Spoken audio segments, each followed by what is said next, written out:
They're back.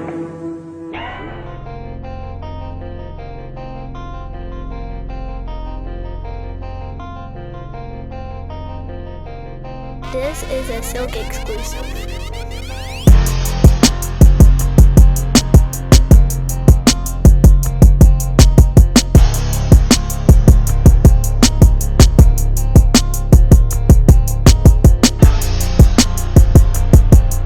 Welcome to a Lunar New Year, first of the year episode of Words Music Dance. Haven't done this in a while, so we're gonna gotta shake the dust off a little bit, get the rust off and things. But shout out to everybody listening, shout out to everybody watching. This is Words Music Dance on the 2021 Vision, exclusive to 2021vision.com and YouTube and all the audio streaming platforms. Catch it there, y'all know what's up. The links are on the website as well for the audio platforms as well. Go there, check it out. We got merchandise, we got all that stuff. I'm gonna tell you more about that later.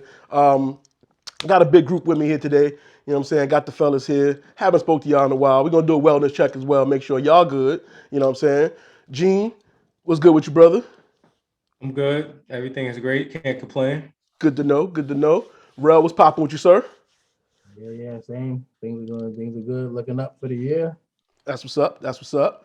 Lou, what's good with you, brother? Good, bro. Can't wait for winter to be over.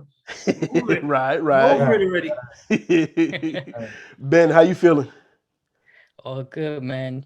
Besides the stress, the little betting gets you going, but other than that, all fun. Right. Well, speaking of which, I wanted to, start off by giving you fellas, specifically Ben and Lou and Jared, who's not here with us, but he said he's gonna probably join us later. The homies on the homie picks. Shout out to y'all for going through 20 weeks of the NFL season. You know what I'm saying? Keeping the channel going while I was in the background doing some other things. You know what I'm saying? So I gotta give a big salute to y'all for keeping the algorithms and stuff in flow. You know what I mean? Keep me editing, keep me busy, giving me some work, you know what I'm saying? And entertaining the people, you know what I'm saying? We're still getting some views, still getting some subscribers, so you guys are good for something. You know what I mean? I'll keep y'all around a little bit longer. Keep y'all All keep y'all in the right. mix. You're But gonna keep us around then? yeah, I think I'll keep y'all around. You know what I mean? Y'all showed y'all worth a little bit, but I definitely wanted to say thank you to y'all. You know what I'm saying? Y'all did it. Behind little behind the curtain. You know what I'm saying? Y'all managed it on your own. All I did was edit it. Y'all did the scheduling. Y'all did the platform, the organization of it, how y'all wanted to do it, all that stuff. So salute to y'all. And you know what I'm saying? We got one more episode at least. You know what I'm saying? Y'all might want to Yes, throw in sir. something else, but the Super Bowl is coming. My team lost, last week. I'm over it. You know what I'm saying? I had a You're little not. had a little breakdown. You know what I'm saying? It was harsh. You know what I'm saying? Lou was picked against us, so Lou was I the was one right that. though. But you didn't have to. You could have. You should have been right the other way. You know what I mean? I'd have preferred that. Listen, I picked them to go to the conference final. I did pick them to go to the conference championship. And we did. We overachieved. This was an overachieving kind of year. That's why I ain't really stress it too hard. You know what I'm saying? But we be back. We be back. You know what I'm saying? But again, once again, salute to y'all. You know what I'm saying? Ben, Lou, and Jared. Salute to y'all in the show. We're gonna keep going on. And I want to actually start there. One of the topics y'all did speak about in the last episode of Homie Picks. Check that out. Again, also 2020vision.com. Every episode is on there. We were talking about the Kansas City Chiefs and how they've tend to end up in overtimes in these playoffs. And a couple of years ago, they was the losers of an overtime where they didn't get a chance to get the ball. Then this year against Buffalo, they won the coin toss, went straight down, handled business, game over. But then after that, against the Bengals, they won the coin toss again, but then Pat Mahomes threw an interception, and then first score win. So the overtime rules have kind of been a topic of discussion on all the sports platforms and all that. Here in the 2021 vision, nobody's in our pocket, so I know you guys' opinions will be your opinion, how you feel about it, without any type of manipulation from the networks and things. I'm talking about you, Stephen A. Smith. I know y'all gonna give it up how you feel, so I wanted to know, Lou and Ben, we kind of already got how y'all felt about the rules. With the opposite ended up happening for the Chiefs, do you guys still stand by how you feel about the overtime rules? Are you for them? Are you against them? Do you feel they could tweak some things? How you feel about it, Ben?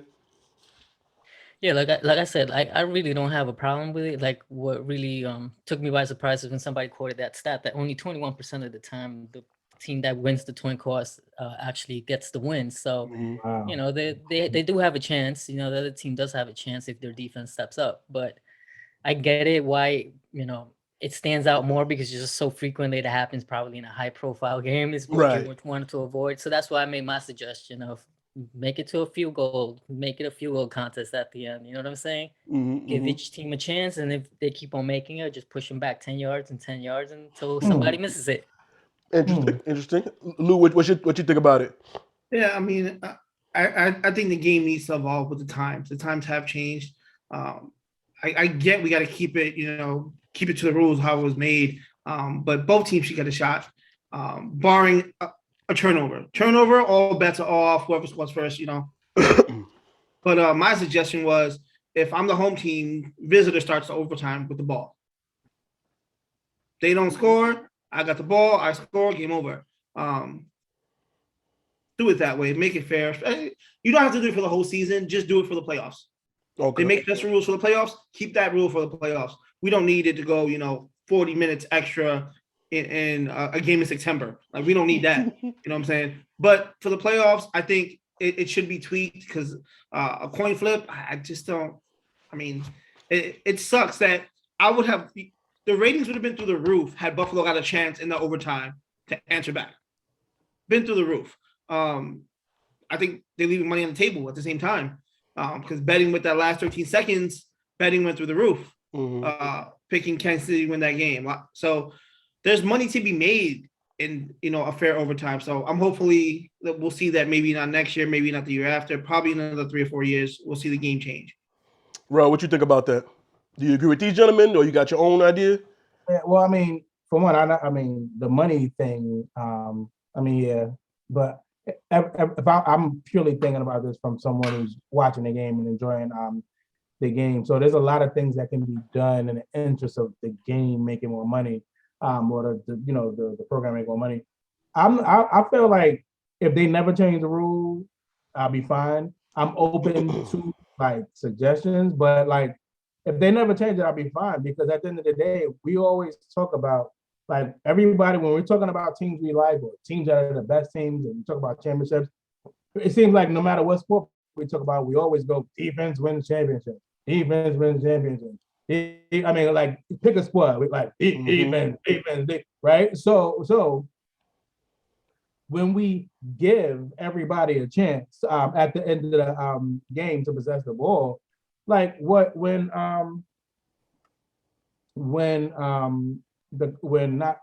the Cardinals, like obviously anybody, if you get to score first, was a touchdown first to end the game, everybody wants the ball, right? But only the team that wins the coin toss does. So if you're the loser of the coin flip, if you want the ball, you could do like Cincy did and go get it. You know what I'm saying? Like if you could, I mean, you might not get a high profile quarterback to throw an interception, whatever, but you can get a 3 and out. You go for a fumble. Like if you want the ball, don't cry about a coin. Go get the fucking ball. Like, you know what I'm saying? Like, because now we're talking because now is it not important now for defense to play at an elite level? Like, is it or is it just like, hey, you can't expect my defense to do nothing? That's Aaron Rodgers or that's Pat Mahomes. Like, of course, if he has the ball, you want the ball, go get it, bro. And if your defense isn't good enough, that was a proponent in why you didn't win because your defense wasn't good enough to get the football. Now, I mean, again, if they were to change it, if they were to incorporate something, I mean, I wouldn't cry, but like when the things about it's not fair that somebody didn't get out. I mean, like when was homeboy Buffalo, Josh Allen, he watched the coin flip, he got to sit and watch, but it was his teammates on the field. It was his teammates on the field that he had to all through the rest of the game. He trusts them to get the ball back to him and do that. So now it's time for y'all to do that right now. And they went out there and they did the opposite of that. So, it's not like they don't put a defense on the floor and then say, hey, you got a shot to throw a 90-yard pass like you're playing cat. Nah, it's people there lining up. You're not playing by yourself, bro. So like, go get the ball. So I'm not really mad at that at all. But again, if they were to make a change, for me, obviously it would depend on what the changes are.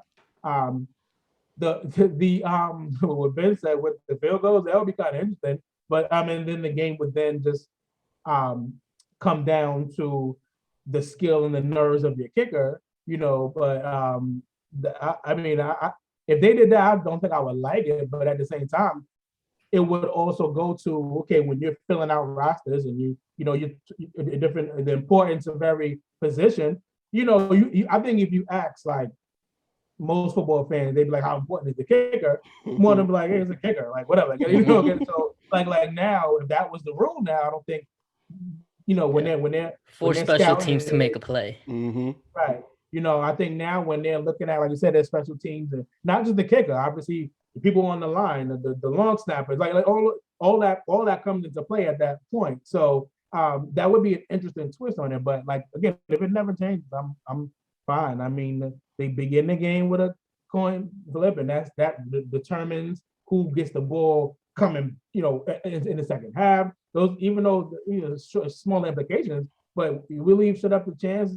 Some of this, sometimes they say it's better to be lucky than good. I don't know. Gene, what's your thoughts about it? Honestly, I agree like 1,000% what Rel said. Defense was on the field. The Bengals played against a high-profile quarterback that the whole arena assumed, and probably everybody at home, that we're just going to take it down and score. And the Bengals defense stepped up. So I'm all right with the way that the rules are. Does it suck when the game ends the way it ends for the way that Pat Mahomes back in 2019 or Josh Allen this year? Absolutely. However, that's why the game has an offense and defense. So, like they were saying, the reason why you're in that position is either because your defense stepped up and allowed you to tie it up, or your defense allowed the other team to tie it up. So either way, I think it's fine. The Bengals obviously don't have a problem with it, and they didn't get the ball. They made the play, and that's that, man. That's the way the game goes. What Ben said is interesting about the field goals. I don't think the NFL needs to do anything drastic. I think they need to stay away from anything that's remotely close to how college does it, because the NFL impact and training and everything. I mean, college is rigorous as well. Obviously, those are like some grown children playing football. So it's like extreme when you see a 6-time and 7-time, 7 overtime game. But the NFL is fine, man. I mean, that creates calamity, right? And what's better in sports besides calamity? Now we have a story next year about the Bills, and then the yang to that is, now the Chiefs. What happened to them? And they got the ball first again. And men pretty much killed it. 21% who get the ball first win the game. So that tells you that the overtime rules actually work, which means that both sides are getting a chance. That's for the analytics. That's for the analytics folks out there. I agree. I agree. And my thought that I had was kind of like a little piece from everybody. I feel like leave it as it is. To Ben's point, just because you won the coin toss doesn't mean you're guaranteed to win. And then to Lou's point, to Rel's point about defense winning championships, I feel like the only thing I would tweak, and like I said, to Lou's point, if this would help the betting and stuff, I think they just need a bigger gap between the end of the fourth quarter and the start of the overtime. So only thing I would tweak was give the defense, because what happened in that Bills game and the Bengals situation too. So it's always that, well, they did, but the defense just made a stop on the field, the coin flip, commercial break. Now they're right back on the field again. So I feel like if they treated it as a halftime, give them about 15 minutes. No, that's good. Because the defense, them defensive guys, some big guys. They need some Gatorade, little oxygen. You know what I'm saying? So give them some time. Yeah, give them some time on the sideline. Let them recuperate. So either way, everybody's team start fresh, like it's a new half. So and keep the coin toss as it is, but at least, hey, the defense is not still breathing heavy from just having to stop you or just having to be out there and then get right back on the field again. You know what I'm saying? And everybody starts that quarter fresh. You know what I'm saying? That's the only thing to me. I don't mind the coin toss. That's how it starts the game. I don't. That's fine. And like Ben said, it doesn't guarantee you anything. You know what I'm saying? I just feel like, to keep it, the only thing I would tweak was just, and like I said, Lou, to your point, oh, this game is going to overtime. We'll be back at they take a break, talk about the game, the stats a little bit, so it's not like another halftime. That's when they get in time for betting and gamblers to get involved, ratings, people can turn the channel. Yo, this game is going to overtime. Turn it Fox, turn it CBS. Oh, they're going to overtime again? All right, so now you got a gap in there, and the channel is now talking about the stats, and they can bring up the 21%. They can bring up, it gives them something else to talk about to prepare, and then add the anticipation to the coin toss and this next, extra time frame. And I think everybody wins if they just make, maybe not 15 minutes, maybe if it's 10 minutes, something like that, but treat it like a halftime, send everybody to the back, get some oxygen, get a little air, retape whatever's hurting, come back out, captains come out, flip the coin. Quick TV timeout. Yeah, you know what I'm saying? Like, give them a little more time. That's the only thing I would really tweak. I don't mind the first touchdown wins, and then field goal means the other team gets a chance. I don't mind that. I just feel like I said, that sometimes the defense just need a break, depending on the weather and the situation. So it could be a hot day, it could be a very cold day. Get them a little break to get back, and then come back on the field, and then we'll see both sides equally energized for this overtime. I think a small break is a good idea. I just think that it'll be a tough sell because the network is thinking about all the shit that has to come on TV after the game. Right. And all those sponsors bought ad time too. You know True. what I'm saying? So now, Yeah. But to that point, I say every year the NFL is 8 out of 10 top rated top watch shows on TV. So they watching the football game. When's the last time you watched 60 Minutes? I'll turn the channel after the game is over anyway. So the post game show and all that. Listen, 60 Minutes gonna be a little interrupted, but you was watching this anyway. So you know what you're here for. Like this everybody watching football. They're not watching. I mean, yeah, I might miss The Simpsons, but it's streaming on Disney Plus or whatever anyway, so I could catch that episode later. You know what I'm saying? But they about to go to overtime. I'm sticking to this game. I'm watching this game. So the advertisers pay more money for football. You know what I'm saying? Mm-hmm. I do agree they do have certain other advertisers going to be on this specific show, but the channel, like, listen, we'll recoup that from them. Yeah, we good. And like I said, with that longer break, now you got a new Coke, Pepsi, Dorito commercial that's going to be, shown again. Because like I said, now there's an anticipation for overtime. This game's going to overtime now. We starting, fresh again. So that's just how I feel about it. But you know what I'm saying? And like I said, I don't think there's a right or wrong. Like Rel said, however they do it, it's going to be the rule. You know what I'm saying? At the end of the day, the rule is the rule. So is it fair? Yeah, it's fair because it's what the rule is. You know what it is. They didn't come up with it. We never did this before, so we're going to do a coin flip? Like, no, you knew that. You know what the game is. Like, so it's fair because you know what it is. You know what I'm saying? And the visiting team is the one that always gets to call it. So you chose heads, and you should have said tails. Like, it's a 50-50 chance. You said one or the other. It was wrong. Go over there. You know what I'm saying? Josh Allen with the helmet on, sitting there just waiting his turn. I was just like, like I said, like for me, I mean the rule can stay. But I say if they must, like I would just do the field goal just because it would make it more exciting. Nerve-wracking. You don't know how good your kicker is. And you said that too on Homie Picks. You said that would make them draft kickers a little higher, and it'll make them put a little more. Think about your special teams just a little bit more, and you're not running the risk of really injuring too many players because it's a pretty stagnant play. You know what I mean? Just the lining up, trying to get the kicker to block. So that extra wear and tear wouldn't be there. So. Right. I mean, that would be interesting, and I think you could do like a little mixture of the two. Like let's say first team scored the touchdown. See now, like in the way the rule is now, there's no need for a point after try because you scored the touchdown. Right. So you could say the game's over if you score a touchdown, but your point after now is at a farther distance than like what it normally is. So let's say now we deeper out. It's a harder kick. He misses the point after try. Now the other team gets the ball. But see, with that, then the other team would also need to score a touchdown. Right. And And at that point, it's ongoing. Yeah. It ain't And ending. see, that's why I was thinking more like soccer style rules when they go Right. for like shootout penalty, basically. But at that Yeah, point, because it's like at that point now, your kicker might get paid more than the quarterback now. Because it's like, all right, if this game goes to overtime, Josh Allen knows he's not getting on the field, but he's like, yeah, hey, but make then them kicks, buddy. High it five. depends because then how often do the games go into overtime? Really? True. That's so I think it will balance out. Yeah, but like I said, it's just that because at that point it's like, okay, your high profile guy, you know, most star players is the quarterback, the receiver, the running back. It's like the kicker, it's all on him. Like, you know what I'm saying? So that's where I don't see them going that route. Because there's been a few kickers with some personality. You know what I'm saying? Shout out to Pat McAfee. You know what I'm saying? He killing it with his podcast and stuff. Gostowski and there's a few guys, Yeah. but for the most part, the kickers is just. Like Yeah. the Bengals kicker is a rookie, I think, right? This is his first year, and Yeah. he's making a name for himself, and that team itself has They picked him personality. up higher in the draft. Yeah. People complained about it. So. Right. And people, because again, it's like you drafted a kicker that high. Why? And now look, he's leading. That's He's leading why. in points in the playoffs. Exactly. That's why. So yeah, it makes. I mean, like I said, I'm open to them leaving it as it is. Maybe, like I said, just giving a little break in between the end of the fourth and the start of the OT.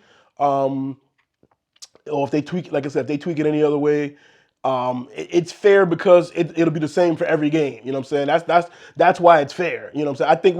I think a lot. Not we. I don't want to say we, but I think a lot of times sports media become prisoners of the moment because they're like, we like Josh Allen. Okay, so if it was somebody you didn't like, you wouldn't care about the rule, like you know what I'm saying? So you know what I'm saying? So it's just like, oh, that's not fair for Josh. And I think that game, I think it caught so much attention in that game because him and Pat were both balling. Like like they were both playing very well. So they're like, yo, had he had his shot, like right. But like that can't play a role in it. You know what I'm saying?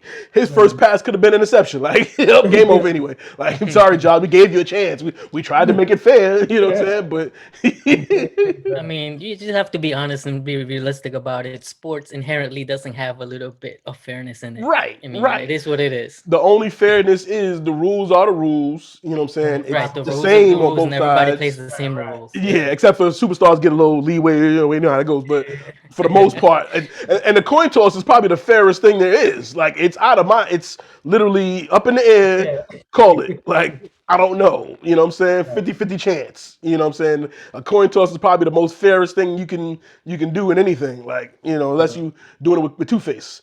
But everybody listen, everybody watching, comment below. Let us know what y'all think. If y'all got any other ideas, we open to some other suggestions. We not the NFL, but hey, if they watching, Goodell and them is looking, they might be like, oh, he's got some smart viewers over there, guys. So put your thoughts below, see what you want to see. Shout out to the Bengals. You know what I mean, for the most part on that. I don't think anybody picked them or expected them to get this far. Definitely this far. Shut up. You picked against my Niners. I'm not talking to you right now. only at the start. At the start of the playoffs, I actually picked them to go to the AFC Championship. Yeah, that's a bold pick. I knew they had a decent offense. I knew Chase and they had a good relationship, but I just didn't know what the defense was going to do, and that O-line was always a thing, and I was like, he just get up and that's what it's about to end. That's the scary part. Burrow just gets up and dusts his shoulders off, and he's like, all right, real quick though, I know nobody really cares, but breaking news. No, nothing yet, but the Pro Bowl. Oh. Okay. Yeah, see, but you know what? I'm kind of interested in the skills games that they do. Yeah, those was cool. So I had a suggestion for the Pro Bowl. I think they should tweak it like NHL's All-Star Game, where they break it down by conference and they do smaller a little mini tournament with it. So I figure like 7-on-7. Football, maybe even flag football, because nobody's tackling hard anyway. So flag football, 7-on-7, break it down by conference, make a little tournament. They don't do that now. Not in hockey does it, but the Pro Bowl is still 11-on-11. Full pads and all that. So I figured you make it faster, 7-on-7. It'd be higher scoring, little tournament, quick tournament games. You know what I'm saying? It'll make it a little more fun. You know. They can adopt the NBA's draft process. You know Oh, what I'm that saying? right. Or do a Take fantasy thing. So make it couple of fun. high Just. profile people, have them draft a team of what they need, and Well, like you said, they did that one year, didn't they? Do I think it was what Dion was it Dion and Michael Irvin or something like that. I think yeah, did. but Yeah, I they mean did the like draft, actually yeah. have the players, not like the Oh, all they just Madden coached. Yeah, team. I could have sworn they did it. No, they did. They did do They chose fantasy. captains and they voted. Yeah, they did They do drafted that. players. But it did because the main thing is the game itself isn't fun You, because you, nobody trying to get hurt. Season's over. It's a right, new season's over basically. That's why there's yeah, nothing like to it.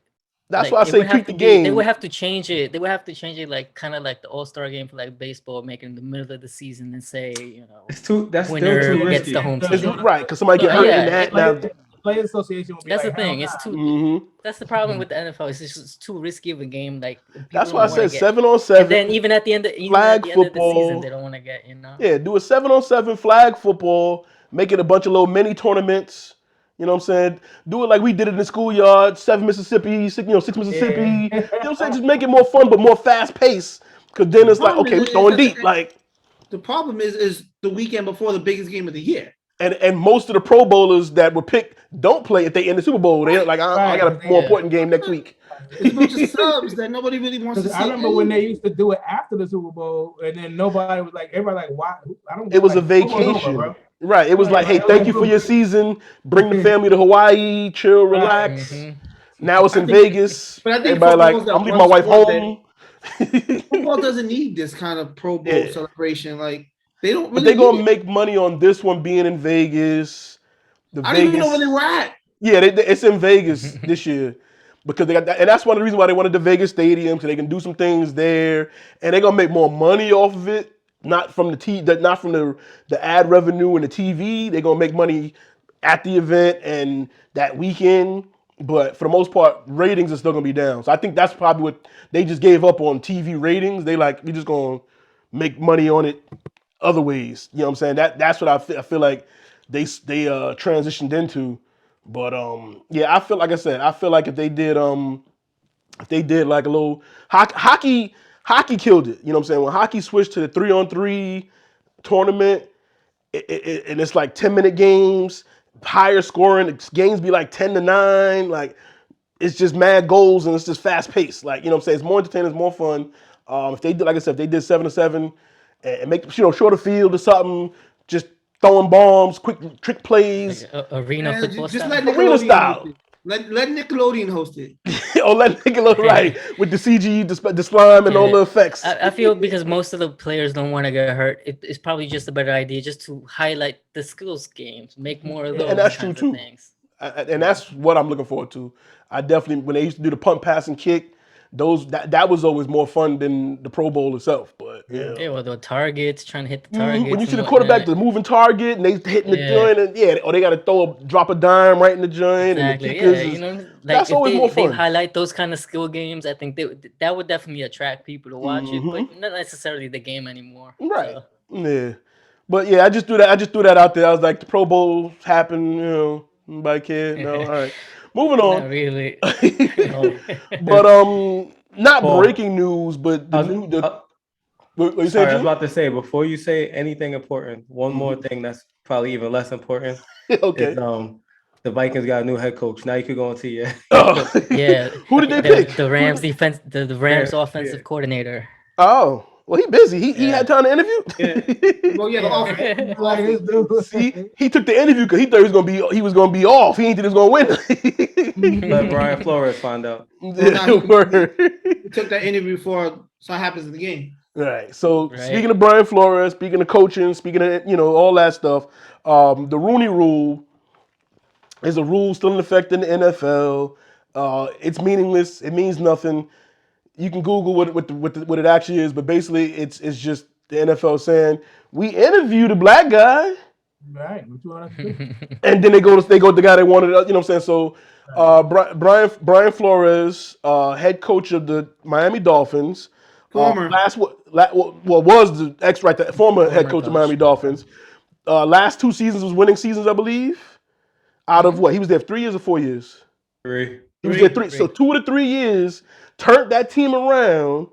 didn't make the playoffs, but Bill didn't want Tua, but had to deal with him. Like I Made said, it with no work. quarterback.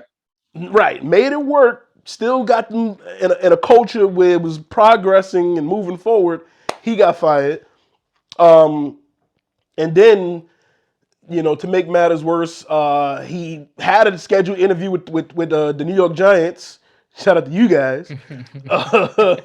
And your man Bill Belichick sends him a text message on some, yo, congratulations. Heard you got the job with the Giants. Oh, this is Brian Flores. I meant to text Brian, the other Brian. Brian, Abel. Oh, well, I'd heard he got the job. All right, I'm gonna call you back. Now, first off, we all know Bill Belichick. We all come to mastermind and all that. Do we think he made that mistake, or was he snitching? nah, he made that mistake. I think it was just a mistake. Okay, I just making sure, because conspiracy theory wise, Because I don't think he's the type that would just air out that laundry out like that. unless he want Brian Flores back, he's like, hey, don't take that job. But Come over back into death row. Maybe, but I don't know. That was just a little too much, though. Yeah, but I think it was just a mistake, yo. Okay, no doubt. Yeah. But keep the conspiracy theory in mind. It's Bill Belichick. Balls deflated by mistake. Plays were recorded by mistake. Okay. Oh, I forgot, Gene. You a Pictures fan? I forgot. My bad. Hey, how you doing down there? Mac Jones, right? But Oracle. But Brian Flores, he's now going all in. After that information happened, he still took the interview with the Giants. Obviously, to still say I was interested still, it helps his case because he is bringing it to litigation. He released the text messages with him and Belichick. He got his lawyers involved. He's going all in. He's suing a couple teams, the NFL, as a staff, record label, and a crew. He's fighting.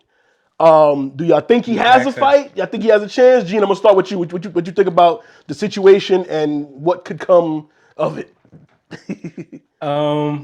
Man, it's a sword, bro. Because while it's like if he's pointing the finger, which he has the right to do so, but you got to realize, well, I'm sure he knows there's gonna be a million fingers being pointed back at him, and this is beyond the NFL, man. If we want to talk about racism and everything, just got to think about how it's gonna look, culture wise and even socially on like social networks, and everybody's gonna have an opinion.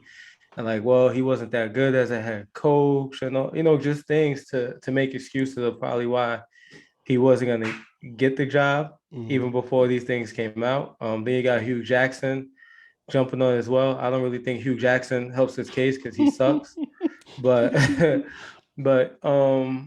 I mean, it's wild, man, because you want to feel like you're getting a fair shot, but like you said, the Rooney Rule is just really okay. We got 10 candidates, so at least 3 of them got to be black that will interview. So we got to take this interview because it has to be a certain percentage.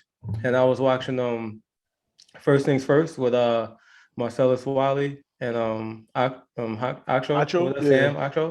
and I don't really vibe with them like that too much, but sometimes from like just a logical standpoint, I could dig it. They make a lot of sense. It has to start with ownership. And we talk about ownership, actually owners inside the league, right? Like the Broncos right now, they're up for sale.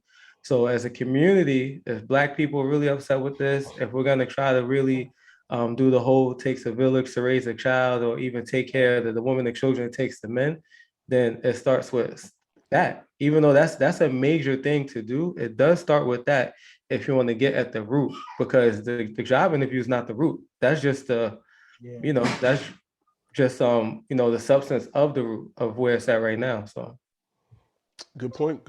Lou, what's your thoughts on that? As a Giants fan, how you feel about your team being like at the core of this? It don't look good.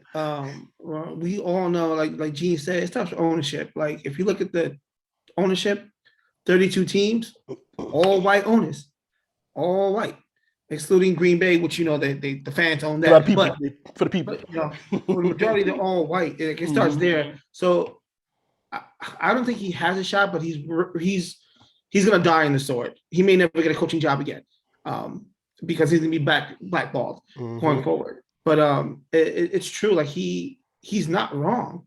The NFL is a boys' club. It's a oh, you coach on the Brian Billick, you coach on the Bill Parcells, so I'm taking you from that tree. And that's all we see throughout the league.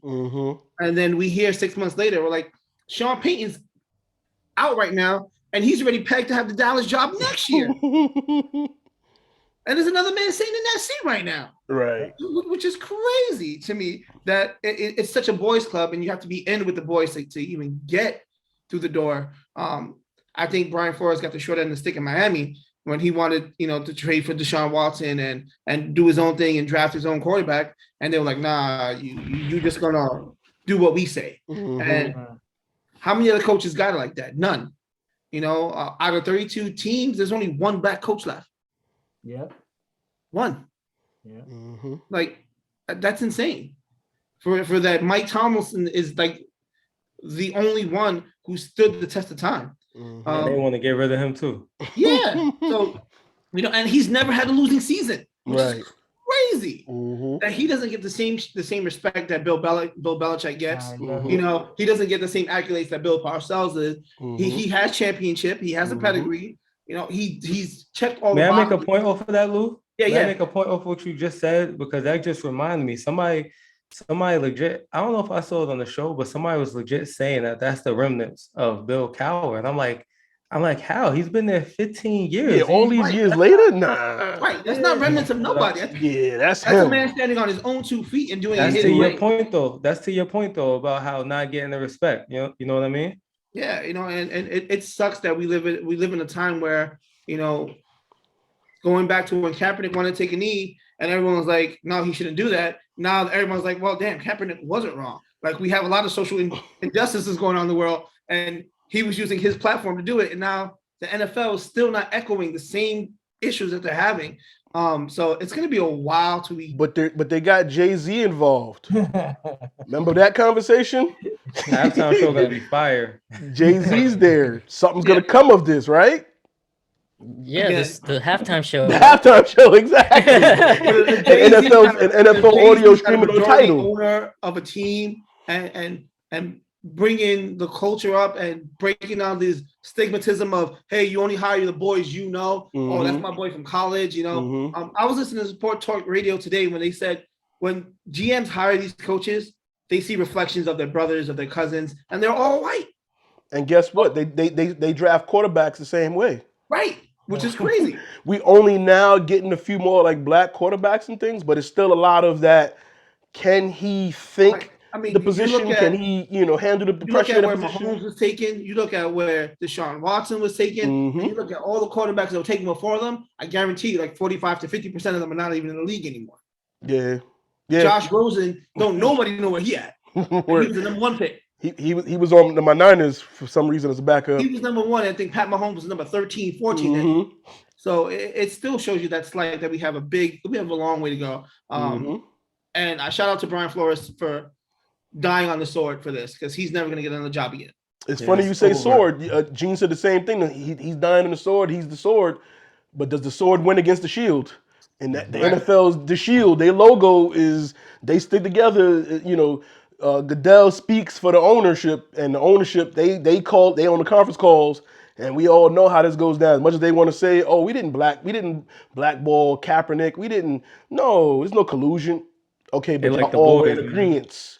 And we about to be here again where they're gonna all be in agreement. So it's like, yeah, we know what it is. Like, it's one of the things you can't prove. It's just like at any one of our jobs, we can't say, oh, I was fired because I'm black, Hispanic, short, tall, fat. This. You can't. If you can't prove it, you have no case. Even though you know what it is. It's clear as day. I was the only black guy here, whatever, and now they got rid of me, and my numbers was better. I never had a bad month, and commissions, and I got fired. The Giants tried to backtrack real quick and was like, our black defensive coordinator, if he doesn't have a head coaching job, he can come back. Yeah, come on back, fella. Like, Rel, what you think about it, Rel? I mean, I don't think he has a real shot, and it's sad. But I mean, for any shot, he needs help. He needs more people. Like to James' point, the dude that's riding with him doesn't really, doesn't give him much substance. But he needs like a multitude. Like he needs like because even if he gives a bunch of people who are subpar, it's like or even they're going to be at different levels. That larger voice helps some, but I don't think it really has a shot. And thing the ownership shit is right on the money. However, when you be like you can't like let's just say like somebody just gave me $80 billion. I can't just be like, oh shit, you know the Broncos are free. Like, let me cop that, and they gonna be like, all right, nah. The rest of the owners they be like, yeah, we fucking with that nigga. He could, he could buy. It. They gotta a new owner has to get a certain percentage of the current owners to be like, all right, we'll let him cop. So now when it's a black person that they know they not gonna have in the pocket, they're gonna be like, nah, he can't buy the team. He might hire black people. His whole staff might be black, and we can't have that. So nah. So the ownership is what we need to change it, but it's so rough even getting that. You know what I'm saying? Because it's not like there's nobody out here that's black that had the money or that to do it. It's just that like can they do it? You know what I'm saying? Which I never understood. I don't understand why if something's for sale and I have the money, you gotta talk to the other niggas who bought some shit like that to give me permission for me to buy it. I don't understand why that's like that, but well, it's making sense why it's like that. Yeah, you know why. But as far as like theoretically, like it really shouldn't be that way. Ben, what you think about it? Well, before you even start, Ben, also one part that we forgot to mention was Brian Flores brought up the rumor that the owner offered him what 10K or 100K? 100K. 100K for every loss if they threw games to get better draft picks and stuff. So, what do you think about adding that into the mix too? Like now he's just bringing the ownership down. Like my team ownership, they was doing this. And like if I don't have receipts, I'm not even bringing that up. Like, well, Hugh Jackson said that he was paid. Yeah, and for Browns, which doesn't help. Oh, so then that goes. Oh, so you took the money then? You so he took the money. Oh, Drew, he got the wrong dude backing him up, man. Yeah, they paid me. I took the money. Yeah, they gave me like. But you know what? Regardless if he took the money or not, it does really just show that they do collude on the background. They do make all these little plans, and people just have to like get this through their head that just because these people are billionaires and shit, that doesn't mean they're smart people or good people. They just happen to be fortunate enough to make money, right? So, and to the point is that most of them are older guys, older white men. What do you think their mentality is going to be? It's just what it is. And they don't want to let go because of the power. You don't want to let go of power. White people's not going to let it go. Anybody that's in power don't want to let go of their power. So that's why they make it so difficult to get to buy a sports franchise. You got to prove beyond a reasonable doubt that you have all this money, and they even force some people like you got to have this much liquid money and whatnot. Like, it's ridiculous. They make it very difficult because you don't belong in that group. You're not part of them. You didn't grow up with them. They're not unfortunately you're not part of that little clique. And that's what makes it very difficult. And it sucks because Brian Flores is a really good coach. He made that work with Tua and Ryan Fitzpatrick. I mean, come on, like he got winning seasons out of that. He's a really good coach, and it's like to you guys' points. Somebody has to come in and like join that lawsuit because it is a class action lawsuit, so people can join in there. But until more people join in and speak up, it will be difficult for him to win. However, bringing this up to the forefront like this and just really just saying whatever, let me just expose it. It brings it to the people's mind at least. At least it brings it up and it gives some attention to it. Because right now, they're trying to do everything they can. Like, oh, what can we do to make this look right? I'm sure Goodell's like calling his people like, hey, you still have a coach vacancy? Can you hire somebody? Give him a job. Give him a job. Right? Like that's probably why the Rams wanted to. Like, I'm sorry, not the Rams, but the Vikings wanted to close that deal real quick. They don't want to get caught up on that. And the problem is, unfortunately, us as human beings, we like to be comfortable with the people that we know what surrounds us, and they're surrounded by rich white people. That's what they know, and that's what they feel comfortable, and that's what they feel like it's the ideal because they are like them. They feel comfortable with that. So it's not like 100% necessarily that they're 100% racist about it, but they have these things. They have these thoughts already ingrained in them. They just can't get over it. And they don't look past it. Mm-hmm. So it makes it very difficult. And I and think just to have that, the point that you have to have a rule that forces you to interview a minority already tells you there's a problem, and they already acknowledge that there is a problem because that rule exists already. Oh, right, exactly. So you can't deny that that's a problem. You have to Mhm. just try and work it, and it's a very difficult thing because, like I said, it's not like you can force these owners to sell the things. They're not gonna sell their teams. That's money for generations to come for them. Right. So I, it's a I very always difficult think back. situation. I always think back. Sorry to cut you off, but I will always think back to when Michael Jordan went to the Reinsdorf family after he retired, and he was like, you know what, I did some good things for y'all, brought y'all some championship, da da da. I want ownership into the team, and they was like, yeah, no doubt, we give you like 2%, 3%.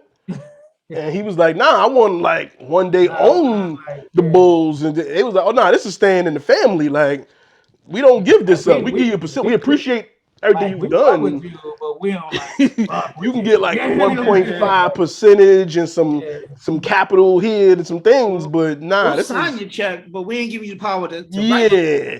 And he had to get Bob Johnson to kind of backdoor him in to get the Bobcats who became back the Hornets, and they kind of had to sneak their way in there. And I feel like a lot of NBA teams didn't like how that went down. They probably thought Bob Johnson was we like that guy. He's cool with us. He sold BET to Viacom. He's chilling with his money, and he brought Michael Jordan. Okay, that's a good face to what I'm saying. Then he started taking over And to that ownership. point, exactly. To that point, they're forced to make these groups just so they can have enough of a Right, the certain type buying of group. person in that group, Right. so that you can try and get a minority in there because the minority stake is very low in some Right. of these groups. But Magic with the and Dodgers.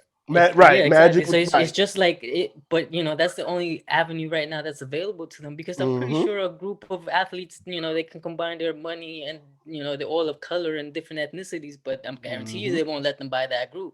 And like Gene They won't said, let sell it. taking a village. Everybody's for self. So LeBron might have a piece of was it Manchester? He might have a piece Manchester of United, this yeah. the Cowboys or whatever. Bro, those are Magic got a percentage piece so of the low. Dodgers. If Diddy and Magic and LeBron, who was it?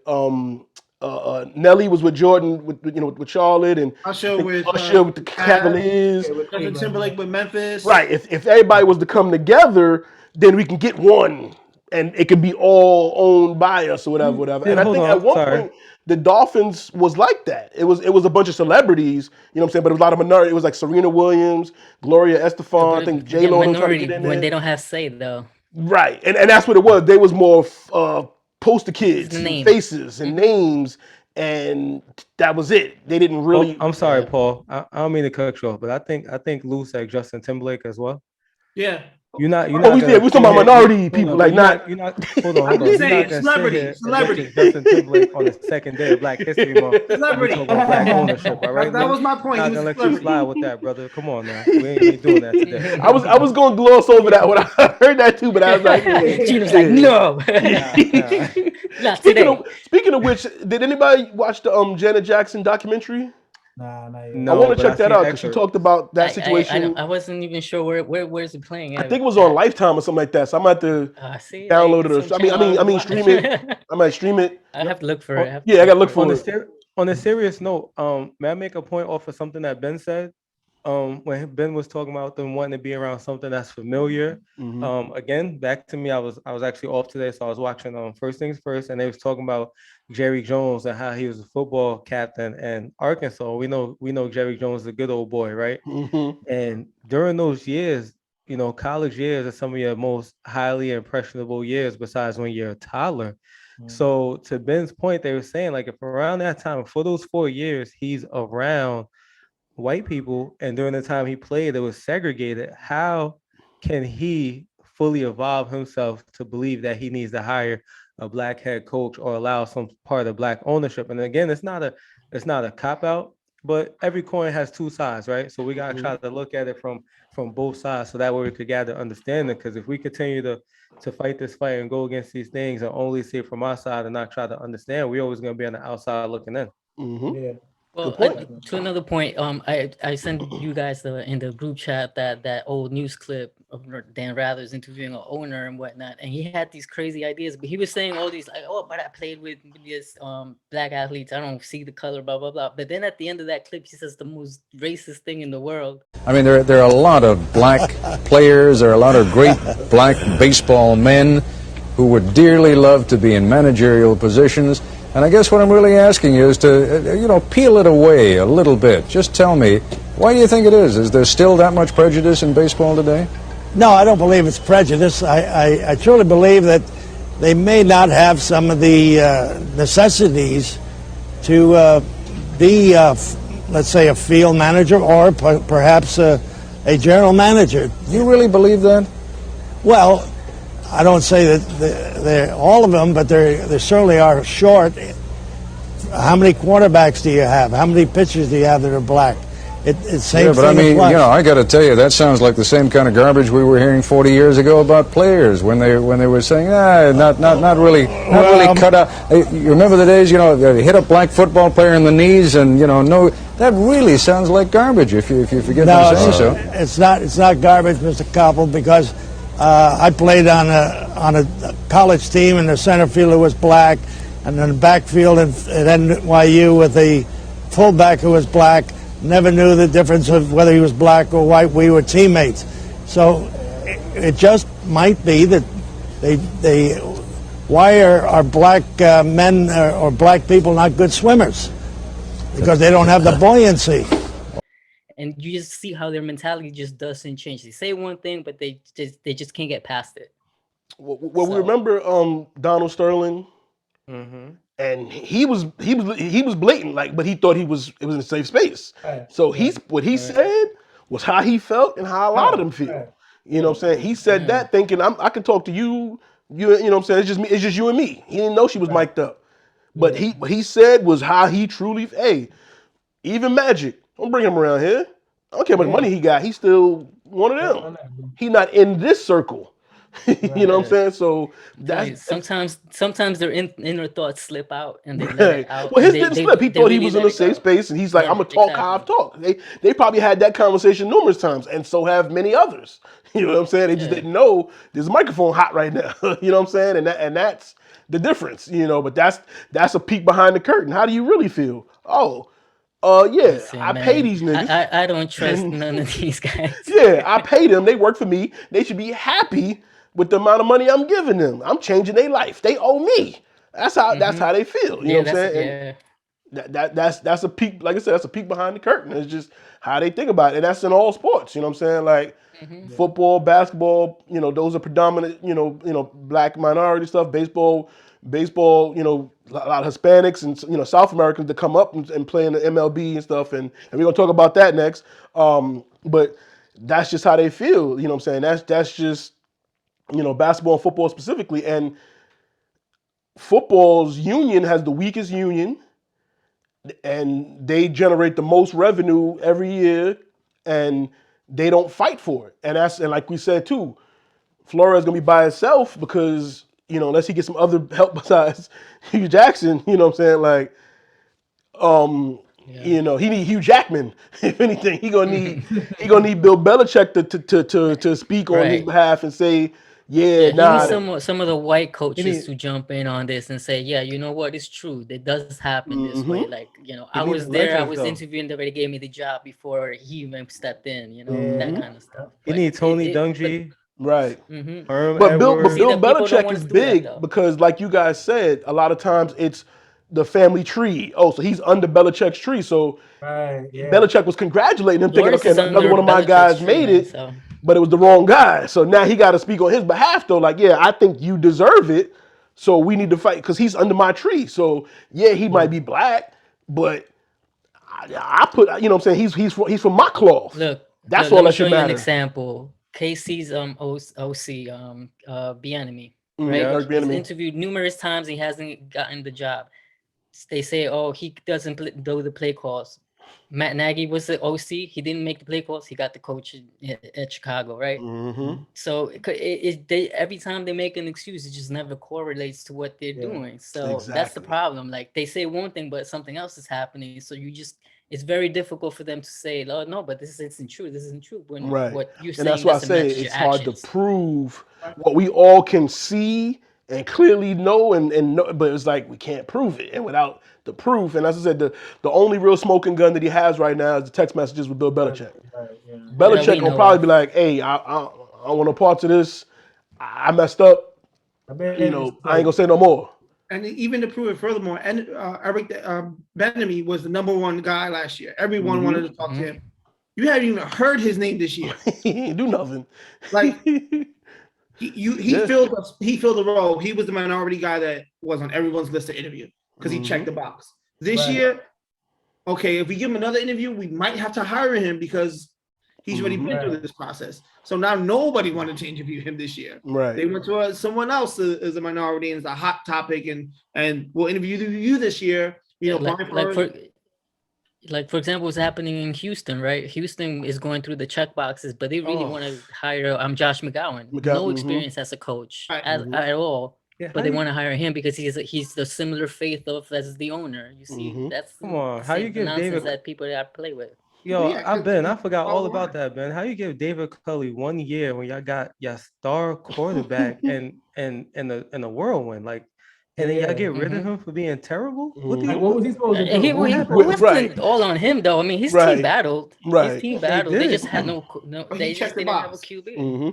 And the funny thing, you guys actually said it on one of the episodes of Homie Picks how most of the Bill Belichick disciples haven't been successful.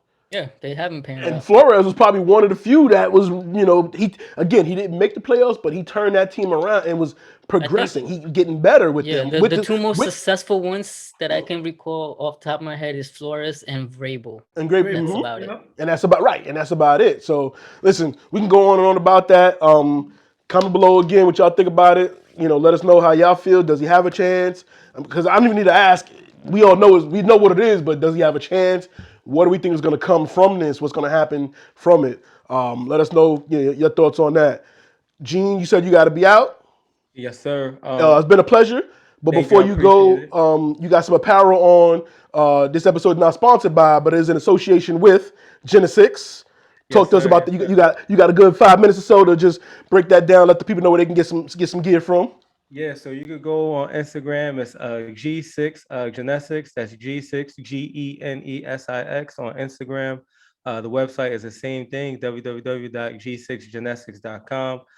Really started this on with an idea about 15 months ago during COVID. We were trying to figure some things out, and we're like, we're really into fitness and about the people, and we wanted to start something with a message. So when you see GeneSix, just remember the whole thing is about beginning. So whether if you're not working out today, if you're not really about your health today, or any project, GeneSix is all about getting started. So just get started on whatever you got to do and go forward with it.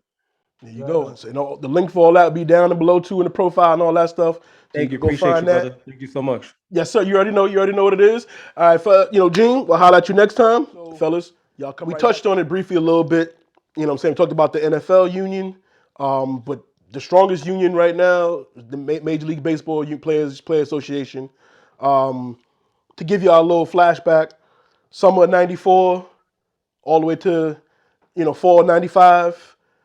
The Bulls were not winning in the NBA championships that year. Michael Jordan was actually the biggest thing in baseball because there was no baseball major league season. So minor league baseball was popping. Michael Jordan helped them out a little bit. A lot of conspiracies with that thing. But the league went on strike because the players was not happy with, the money that was being made, payouts, so on and so forth. So they said, all right, middle of the season, we done. No rest of the season, no playoffs. No ribs, no rice, no champagne. You don't eat nothing. Fuck you, man. I'll get my money, man. Pay me my money, man. Until the baseball, owner said, all right. What do y'all want? What the baseball get? Guaranteed contracts, no salary cap. Like, they got the works. Yep. What happened was they got paid, but ratings wasn't popping like that. You know what I'm saying? The ratings for baseball took a little time to get back into the swing of things, pun intended. But What really got the ratings back was 1998. Sammy Sosa, Mark McGwire. The Bulls was winning again in basketball. Do you want to throw that in there? Jordan went back to to basketball. But McGwire and Sosa, home run chase, battling each other. Who's going to be the new home run king? That became the topic of discussion. So now everybody watching baseball again, like, oh man, McGuire's in the lead. Now Sosa's in the lead. They breaking records.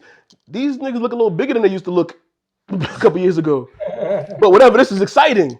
Man, this is crazy. Sosa ends up, getting what he got. I forgot the exact numbers, but that's not important. Few years later, Barry Bonds put the Thanos glove on. Said, all right, I'll do it myself. Right. He beat both their record. He took the top record. He is the home run king. Should not be no asterisks next to it. Should not be no quotations, but it is because then later on it comes out. What's your man name? Who was your man from the Oakland A's? Canseco, Jose Canseco. He was the whistleblower, the Brian Flores of the steroid situation. He's naming names. He's dropping dime. Then the company, they coming out. They got a whole book of names. So then we find out everybody's on steroids. Some hitters, a lot of hitters is on steroids. So then that led some pitchers to get on steroids. Oh, these niggas juicing up? I got to juice up. I got to throw a faster fastball because they swinging hard. Okay. So everybody's on steroids. Coming full circle, we talked about fairness, in the coin toss and overtime. Well, what's fair, when the batters is juicing up, pitchers start juicing up, is it fair? Is it cheating? We're all doing it for the most part. You can see a big difference in the body size of a lot of these guys. Some of these guys got caught. Some of these guys told on themselves. Barry Bonds specifically never got caught. No. If he did or didn't do it, we all kind of know he did do it, but he never got caught. No negative tests. No real proof of him taking a shot, pill, going somewhere, meeting somebody in the back of a dark alley with a trench coat on and a suitcase. No evidence. He is the rightful home run king. And what just happened was now he is no longer eligible for the Hall of Fame because the voters, media, press, old school baseball fans, feel like he doesn't deserve to win because he cheated. And a few others. Roger Clemens, also no longer eligible. But David Ortiz went into the Hall of Fame. Now, did he get caught or he was deemed in the Mitchell report? Yeah. So he did. He got caught. A-Rod told on himself. We'll see what happens with him. But David Ortiz is in. Some people are in. Pete Rose is still not in, but that's a whole other conversation. I want to ask you guys, how do you feel about Barry Bonds? One, not being in. Two, no longer even being eligible to go in because that's the rule. And the fairness of that. So, Rel, I'm going to start with you. How do you feel about Barry Bonds?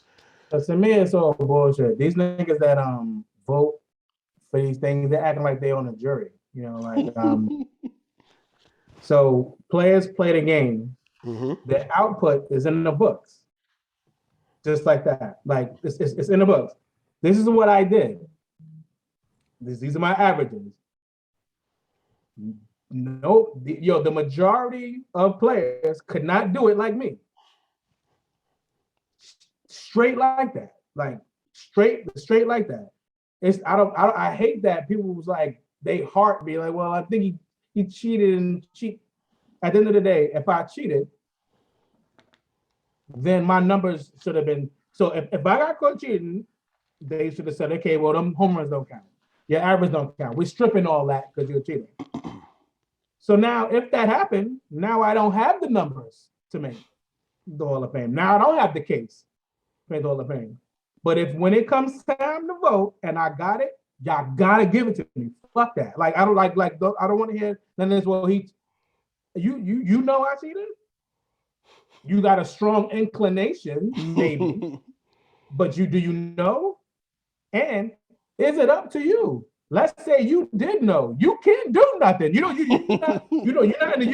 people that you don't hand down sentences. You're a journalist. Like, let's say you didn't know what you could do.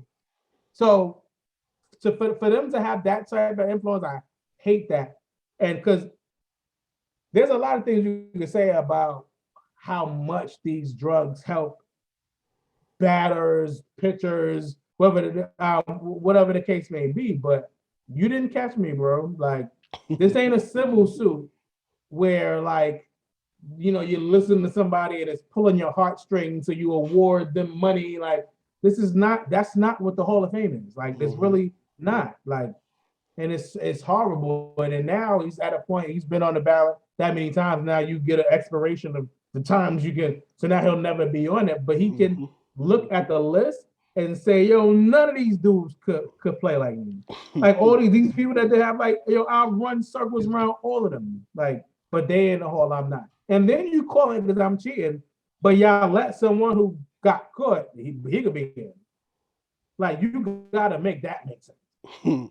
But like, I didn't get caught. Y'all all suspect I'm not in. He got caught, and he said, he's a huggable kind of guy. So like let's let him in. It's ridiculous. The numbers just speak for themselves. If my stats are here, I should be in. Ben, what's your thoughts on that?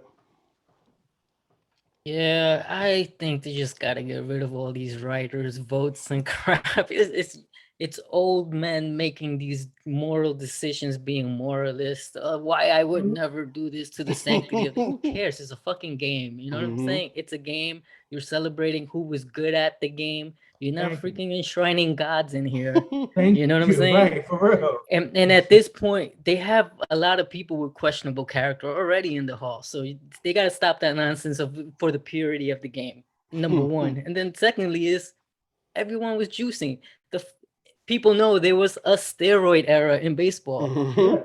So that was part of the game already. There was no rules about it. They were perfectly legal to take at that time when most of these guys were doing it because there was no rule about it. Right. And then that investigation comes, and only a handful of the teams, and on those handful of teams that investigated, they all came up with something, right? So it's fair to assume that everybody in the league had something. And even minor leaguers admitted that they were taking stuff. So they got to get over it. I'm sorry, just let it go. There was a steroid era in baseball. Everyone was juicing. Maybe the numbers got inflated. We will never know. Right. Because no matter what, you still got to have the skill to do it. You can't, just because you juiced, doesn't mean that you can freaking throw the ball where you got to throw it, or doesn't mean that you can hit the ball when it's coming to you. Or for example, Barry Bonds getting walked almost every plate appearance and still managing to get that many home runs.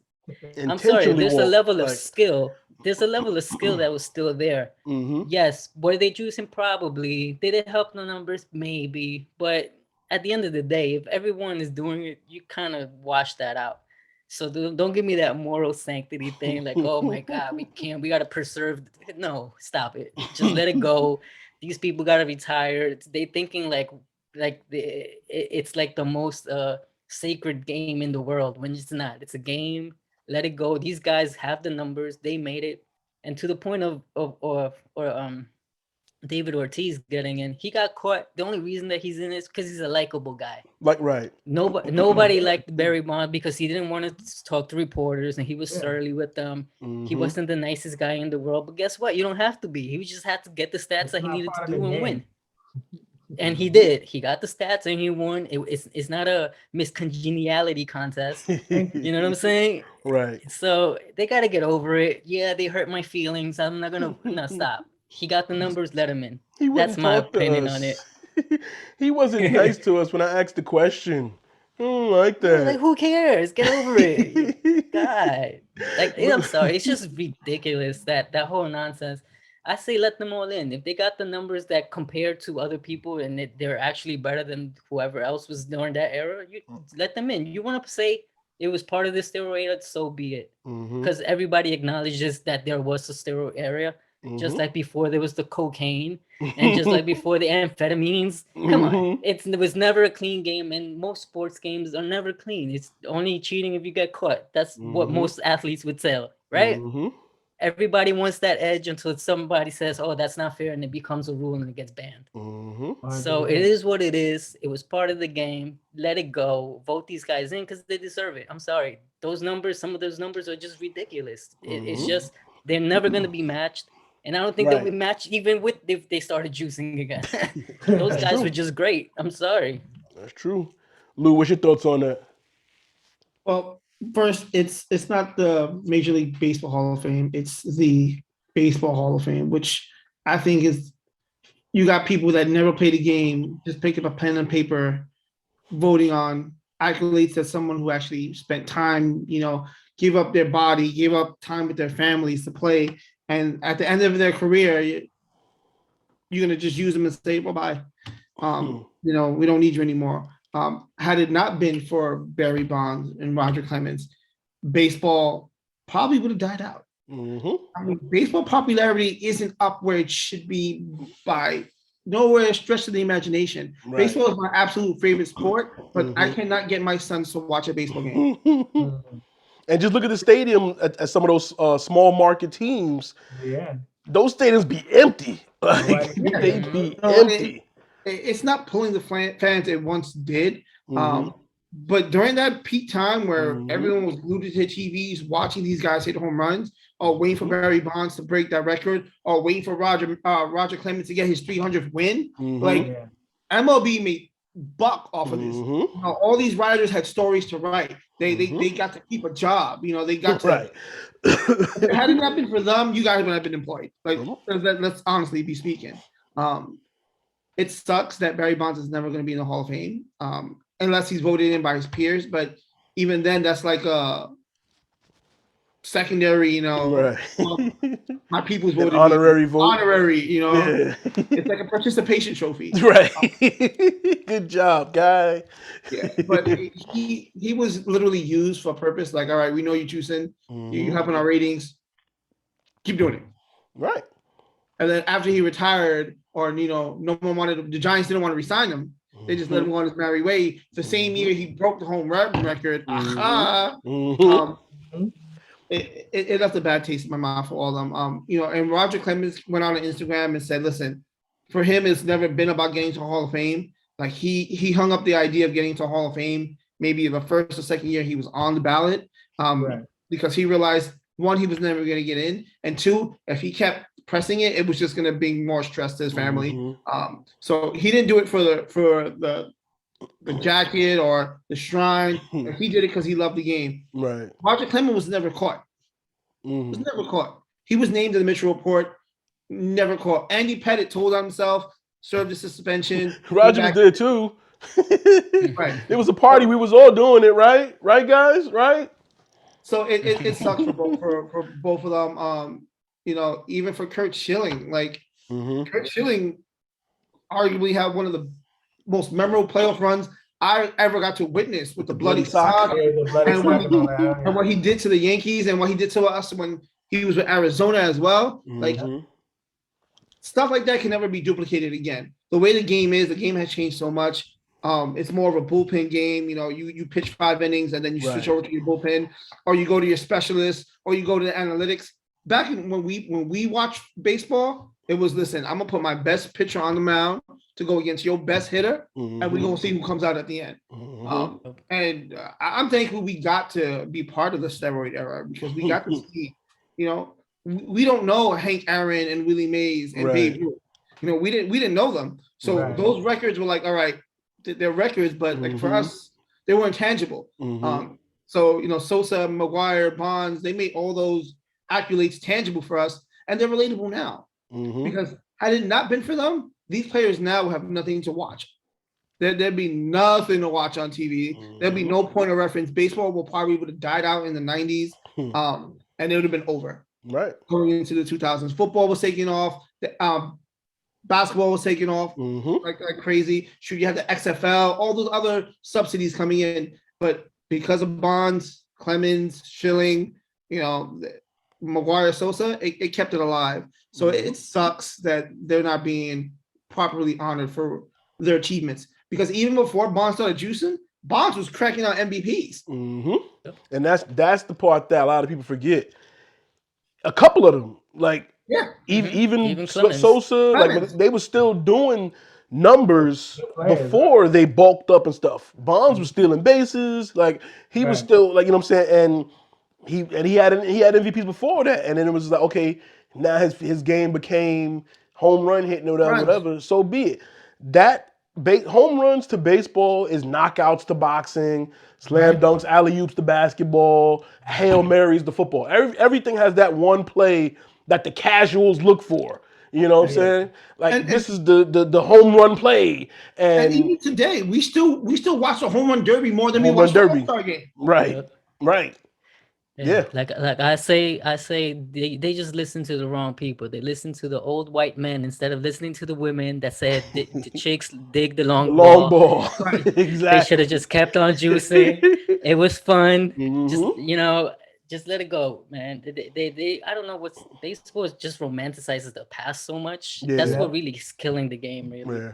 It I just remember became it boring. was in high school, junior senior year when McGuire and Sosa and like that was all we talked about every night. Whether one of them was on TV, they was cutting into the other one's game, showing his at bat. Like that was a thing. That made ESPN pop off. Yep. That was before LeBron was cutting in the TV when his high school game stuff. They was cutting in the TV. All right, McGuire's at bat. Oh, okay, he struck out. We'll come back his next at bat. Sosa's at bat. Oh, home run. Okay, he's one ahead or they're tied and it is and that we was watching that. Like that was news. That was, people pop culture was stopping to see that. And then it was like, oh, they was on steroids. Oh, we don't like it. Wait, okay, but y'all made money off of that. Y'all brought the league back from that. Like y'all ain't giving no money back. Y'all ain't refunding tickets from the steroid era. Hey, we don't acknowledge that era, so we're gonna refund you back. Money for No, they like Right. thank you. That was great times for us, but we're not gonna acknowledge you in the Hall of Fame or we're gonna mention Bonds' home run, but asterisk next to it, or but it was in that era. Okay, but he did it. No, everybody wasn't doing it. Everybody could have been doing it if it Sosa was got that so easy. scared he went white. You know what I mean? Right. So Sosa is now looking like Count Chocula or whatnot. Chocula. Frankenberry and Yeah, whatnot. I know Like, what's up with that boy. yeah, we're not even gonna talk about that. But yeah, I feel this. I agree with all what you guys said. I think it's crazy that it became personal because a lot of the sports media they didn't like the answers he gave, his demeanor, and it's like okay, which is cool, understandable, but y'all are annoying. One, two. I'm And tired. that's I not just did part of this. the game. That's I'm not playing part right. of I just did this game, and we might have lost. I didn't hit 3 home runs, and we lost. Y'all gonna ask me, so how you feel about today's loss? I did my best. I can't throw my teammates under the Like, bus. how y'all feel about the personality? Like that's not part of the game. Like And it's that's what not happened. like Because, like I said, I heard they were talking about it on ESPN, and they were saying like there was a couple of people that were eligible to vote, and they handed in empty ballot sheets because they felt like nobody that was eligible. They felt like they didn't want to vote none of them in, and it was just I like 'cause say now don't we're make in the it era happen. of the steroid era. So they're like, oh, this person, I don't like none of them, so I'm gonna hand it an empty sheet. What? I say take away the anonymous part of it. You don't want to name somebody. You want to send somebody to the Hall of Fame. Put your name on it. Because we still want to know that who Which is- didn't vote for That Jeter, one. who didn't vote for Ken Griffey Jr. Yep. Who was them people? It was one vote telling for you, Jeter man. that didn't vote for him, and Ken Those Griffey had like people what are petty, 99.3% or something like that. I think I it think was. like 2 people that didn't vote. Yeah, we want to know Those who you people are. We are want to petty, find you. man. We Well, got a yeah, put specific your set of names on it, skills, like- and we're gonna find y'all. Like if y'all so I'm Hey, sticking to yeah. the letter of the law. Put your name on it. Word. Because we'll you see should what be able to happens. stand up and stand behind you. Yeah, I think it's crazy, and like I said, for the next it's gonna be like this for the next couple of years because now all of those guys are the eligible Right. ones, and so it's gonna be this is gonna be an ongoing topic for the next couple of years until they feel they're back to the players that weren't juicing. But it's like, have you seen some of these guys? Are Like, you I sure? don't know. Because at one point it became HGH, and you Right. can never trace that. Right. You know what I'm So come saying? And on, every man. time you started seeing it was like, is it now they testing and this is like, because a lot of these boys now, boy, they Mike Trout and them some big boys. Like, I ain't saying he did, but if you came in, because we saw Bonds when he was skinny and he was just fast, then he bulked up, which is possible. But Trout and a lot of them came in like that. Yeah. Guerrero Jr., like his pops and like so. A lot of them came in already solid and they hitting home runs like flick of the bat. Like it's like how you do that? Like Stanton just be like, oh, it's gone. So you know what I'm saying, but. That was the highlight of baseball. Like Lou said, they've never fully recovered from those strike seasons. But that Players Association won. They get paid, highest contracts, guaranteed, no salary cap, so it just keeps going up and up and up. Yeah. And a lot of the Minnesota Twins and a lot of stadiums be empty. Florida stadiums, like those stadiums be empty. You can't give Except away for when tickets certain to players Miami. come to town. Miami, you can't give tickets away. Yeah, and again during that that steroid era, whenever Sosa, McGuire, Bond, certain people was in town, tickets were selling out. So we all know what it is. So, but yeah, comment below. Let us know what y'all think about that. That's all I got for today. Thank you guys. Shout out to Gene who had to jump off. Rel, Lou, Ben. Comment everybody. Comment what y'all think. Anything we touched on. We definitely gonna, like I said, I'm definitely gonna get back in the rhythm. We're gonna get more episodes coming your way. We're gonna do it. We're gonna do a lot more. Not that I was slacking. Like I said, I was doing a lot of behind the scenes stuff. But once again, shout out to the Homie Picks show for continuing. What they got going on. I am not gonna ask you guys your Super Bowl picks because I know you're gonna do that episode, and I want people to watch that episode. So I will not ask you your Super Bowl picks. But real quick, Rel, since you're here, who you got winning the Super Bowl? You know what I'm saying? I got LA, even though I'd rather see Cincinnati just for the whole Cinderella story thing of it all. But I just think that as good as Cincy has been, is just that defense. I don't see them being able to really do what they want to do. And then their defense isn't good enough to totally shut down, to keep it that close to where the Rams have as much trouble as they do. Right. So that's what I'm looking at. And like I said, look forward to the next episode of Homie Picks, where you guys will make your pick on it and recommend those that are gambling stuff out here in the world, but for entertainment purposes only. You know what I mean? These guys are not telling you who to put your money and lose your rent money on. You know what I'm saying? That is your choice as a grown adult. You are responsible for your decisions and actions. But hey, for entertainment purposes, they will give you some suggestions or who they would pick if they were going to choose. That's all they do over there. And there's plenty of other shows on the 2021vision.com and YouTube. You can catch all those things on there. And that's all I got for today. Thank you guys. Thanks everybody for listening, watching, all that stuff. Comment, like, subscribe, share, do all that good stuff. And we'll holler at you the next one. Later. Peace, y'all.